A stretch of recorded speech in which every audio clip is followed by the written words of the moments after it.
सास, माँ, बहू और बेटी। नहीं नहीं, ये कहानी इन सारे के सारे रिश्तों की नहीं, बल्कि दो रिश्तों में ही सभी रिश्तों के होने की है। अरे बहू, मेरे और तेरे ससुर जी की रोटी मत बनाना, मैं बना लूंगी, दिन तक ठंडी हो जाती है। बहू जो कि एक वर्किंग लेडी थी।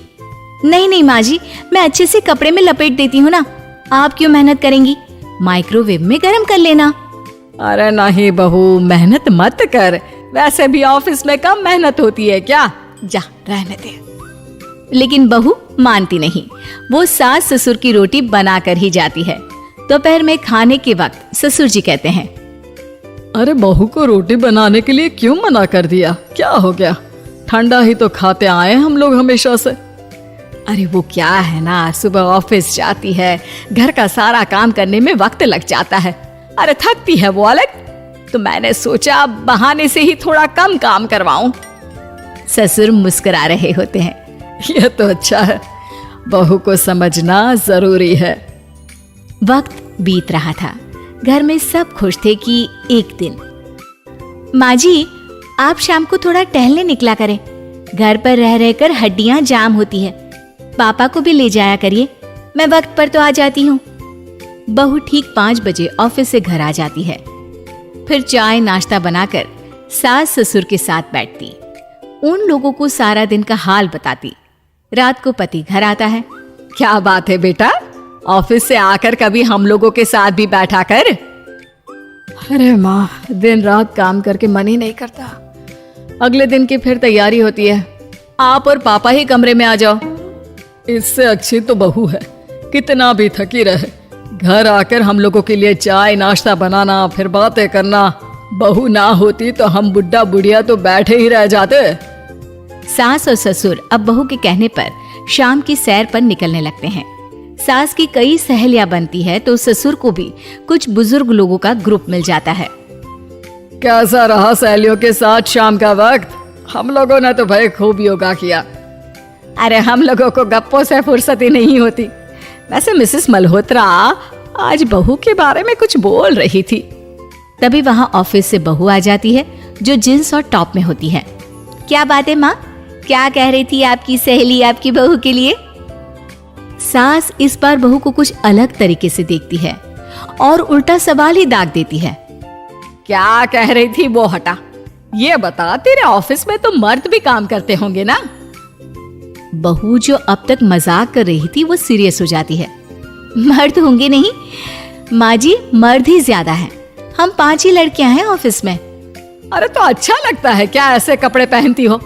कल से तुम ना साड़ी पहनकर ऑफिस जाना, और हाँ, शाम का नाश्ता थोड़ा जल्दी बनाया करो, नाश्ता बनाकर बाद में ही ऑफिस के कपड़े चेंज करने जाना।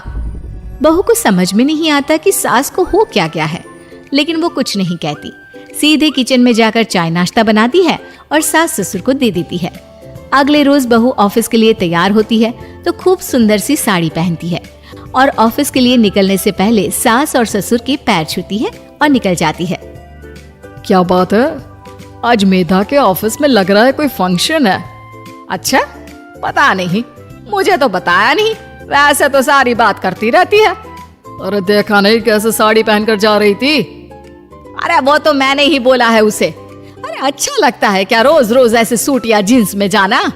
बहू हो, बहू बनकर रहो, और आप भी ना मेधा मेधा मत किया करिए, बहू बोला करिए, सर पर चढ़ जाएगी तो दिक्कत हो जाएगी। सास अब बहू को बहू जैसा रखने लगती है, हर बात पर रोका टोकी, हर बात पर ताने। क्या बात है, आजकल लेट आ रही हो ऑफिस से? अरे चाय के लिए भी देर हो जाती है, हम लोग फिर पार्क में भी देर से पहुंचते हैं। सभी की बहुएं वक्त से चाय नाश्ता करा देती है अपने सास ससुर को, बस एक तू ही है जो उस वक्त ऑफिस से निकलती है। माँ जी, वो एक रास्ता पुलिस वालों ने न जाने क्यों बंद कर रखा है, जिसके कारण ट्रैफिक ज्यादा हो जाता है।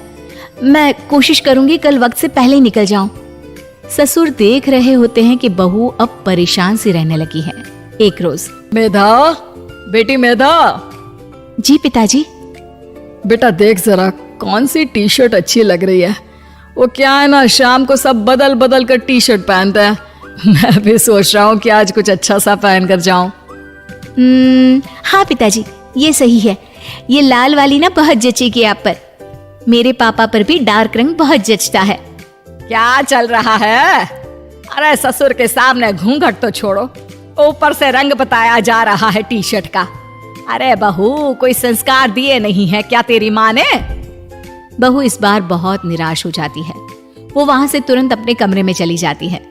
अब बहू घर का सारा काम करती, ऑफिस जाती, लेकिन साड़ी और सर पर पल्ला लेकर। एक बार पड़ोसन उनके घर आती है। वाह सुमित्रा बहन, बहू का तो रूप ही बदल दिया। ठीक किया, बहू बहू जैसी ही अच्छी लगती है। अच्छा चलती हूँ मैं। पड़ोसन के जाने के बाद सास बड़ी अकड़ के साथ कहती है, देखा मेरा कमाल, कैसे मैंने मेधा बहू को कंट्रोल में कर लिया। अब बारी ससुर के बोलने की थी। हाँ सुमित्रा, बिल्कुल ये काम तो किया है तुमने, लेकिन कभी सोचा क्या खो दिया? क्या खो दिया? मैंने तो कुछ नहीं खोया जी। खोया है, पहले बहू जब ऑफिस जाती तुम्हारे पैर छूकर तुम्हें गले लगाती, लेकिन अब सिर्फ पैर छूती है। हाँ जी, ये बात तो आप ठीक बोल रहे हैं। पहले घंटों हम लोगों से बात करती, कमरे में ना जाती, ऑफिस से आते ही खुद की चाय, खाना, नाश्ता सब हम लोगों के साथ करती, सारी बात बताती। लेकिन क्या तुम्हें पता है, बहू की तबीयत खराब चल रही है, वो माँ बनने वाली है। ये बात मुझे बेटे ने बताई कि तुम्हें बता दूं। अब सास की आंख में आंसू थे। वो समझ गई थी कि लोगों के कहने में आकर उसने क्या खो दिया। शाम को बहू घर आती है तो माँ किचन में पकोड़े तल रही होती है। अरे माँ जी, आप रहने दीजिए ना, मैं आ तो रही थी। अरे नहीं, जा तू चेंज कर ले, मैं नाश्ता और चाय टेबल पर ही लगा रही हूँ मेधा। सास के मुंह से अपना नाम सुनकर बहू को बहुत अच्छा लगता है। माँ जी, कोई गलती हो गई है क्या?